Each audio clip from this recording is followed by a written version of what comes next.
This is the third of several small lectures that are designed to quickly review some of the bare-bone basics in electric circuits, specifically resistors, resistance, voltage, current, and power, and things like that. This is not necessarily meant to teach you everything you need to know, but to quickly go over some other things. In my classes that I have taught, students have done several activities to supplement this information.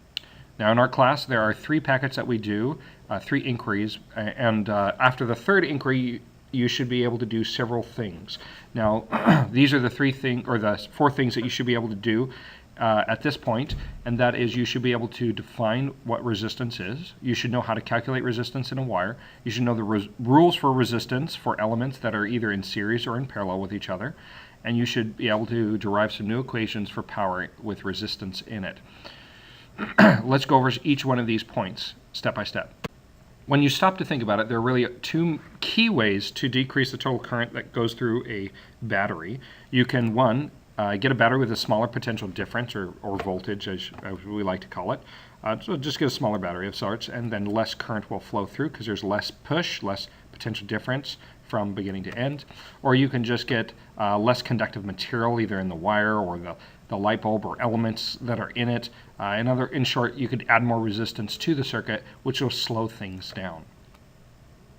So what is this resistance? Resistance is something, a resistor is something that slows or resists the flow of charges. That's a qualitative description. That's not the formal definition. Our formal definition is this. It is given by this equation here, which is in your IB data booklet. Okay, and resistance is defined as the amount of potential difference required per unit of current. Okay, so it is the amount of voltage you need in your battery to get 1 amp. In other words, that's 1 unit of resistance. So R is the symbol we use for resistance, capital R. Capital V is potential difference, which really should be delta V, but we've dropped the delta, and I is current.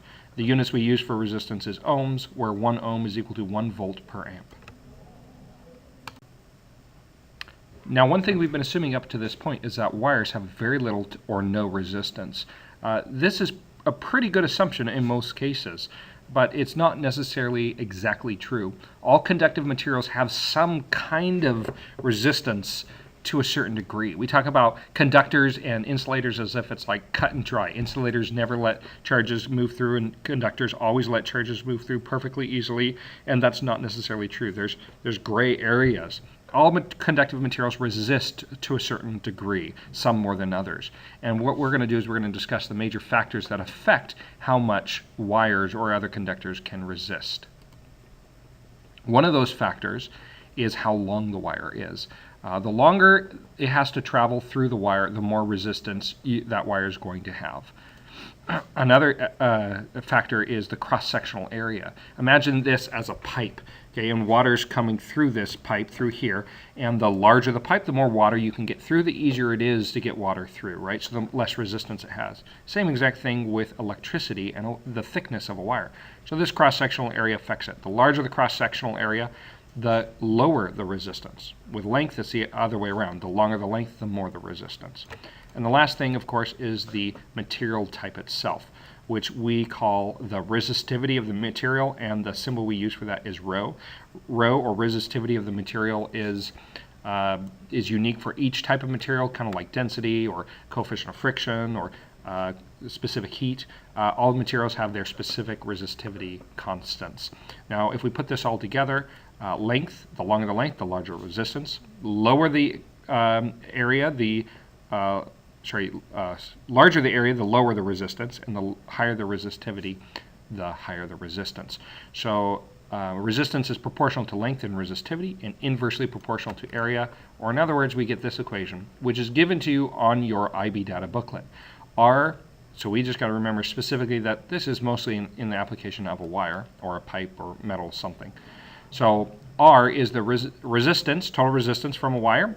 Rho is the resistivity, L is the length, and A is the cross-sectional area of that wire. Also, up to this point, we've been using lamps as our resistors, or light bulbs. But there are other kinds of resistors. There are resistors that slow the current without actually doing something like giving off light or something like that. And so we just call those types of resistors, and their whole purpose is just slow the current down.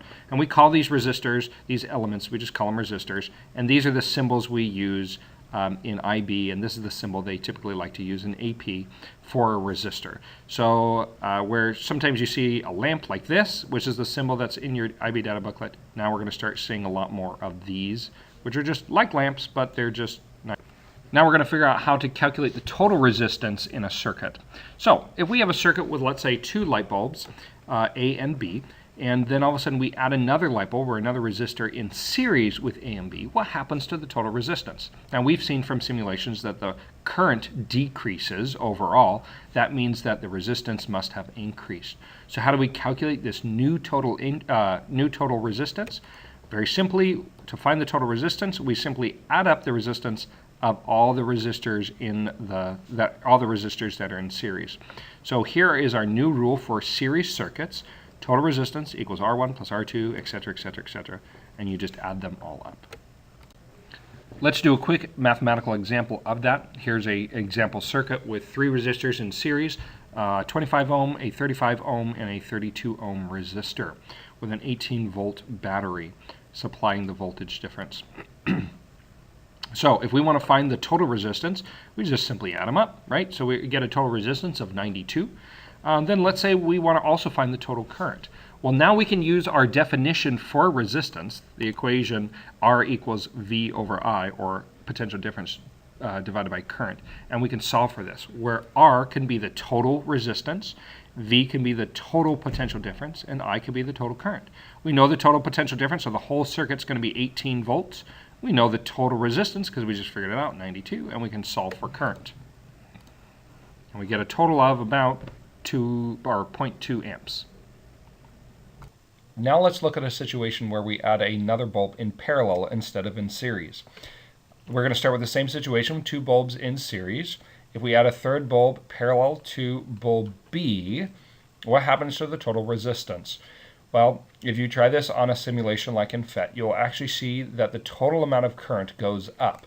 This is because as charges move through here, and they get to this option, now instead of just all going through one bulb, bulb B, they now have two options to go through. When you add a second lane, you can increase the total amount of flow, even if both lanes have the same resistance.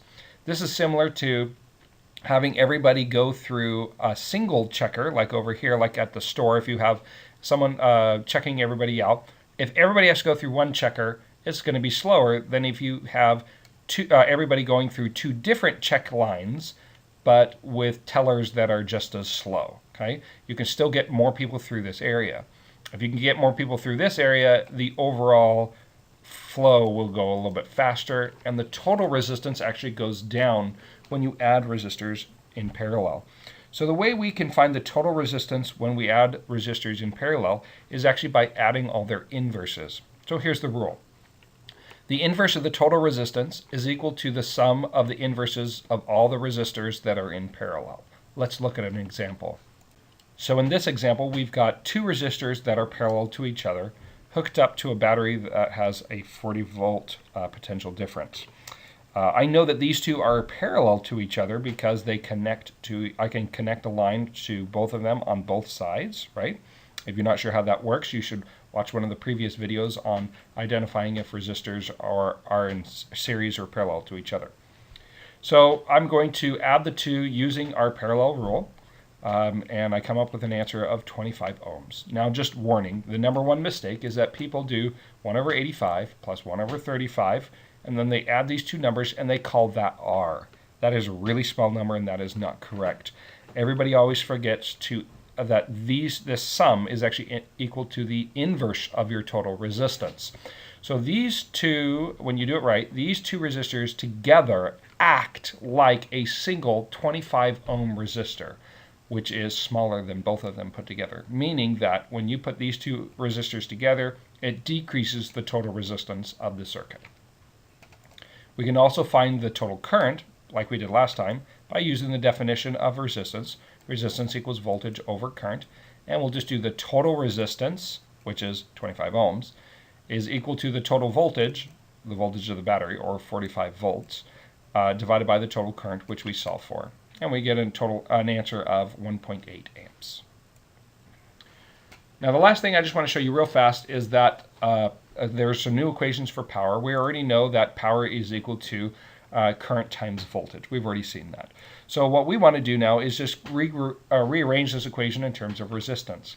I can rearrange the definition of resistance, so it's I is equal to V over R, and make a substitution for I and put V over R in there instead, and I get power can also equal voltage squared divided by resistance.